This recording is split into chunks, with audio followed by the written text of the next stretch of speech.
Doctor ذاکر حسین۔ Doctor ذاکر حسین کی پیدائش 8 فروری 1897 کو حیدرآباد میں بیرسٹر فدا حسین کے گھر ہوئی۔ ڈاکٹر صاحب نے حیدرآباد، دہلی اور علی گڑھ میں تعلیم حاصل کی۔ جرمنی کی ایک یونیورسٹی سے ڈاکٹریٹ کی ڈگری حاصل کی۔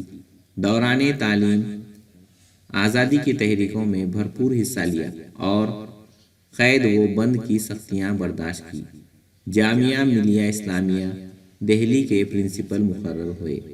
آزادی کے بعد علی گڑھ مسلم یونیورسٹی کے وائس چانسلر نامزد ہوئے۔ 1957 میں صوبے بہار کے گورنر مقرر کیے گئے۔ 1967 میں بھارت کے صدر جمہوریہ منتخب ہوئے۔ ڈاکٹر ذاکر حسین ہمہ جہت شخصیت کے مالک تھے۔ وہ ایک دانشور، مجاہد آزادی، صاحب طرز و ادب، مترجم، خطیب اور منتظم تھے۔ انہوں نے تعلیم کے میدان میں بہت اہم کردار ادا کیا۔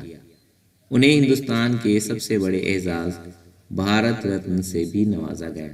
1920 میں جب مہاتما گاندھی اور محمد علی نے علی گڑھ کے طالب علموں کو جنگ آزادی میں حصہ لینے کی دعوت دی تو لبیک کہنے والوں میں ڈاکٹر ذاکر حسین کا نام سر فہرست تھا۔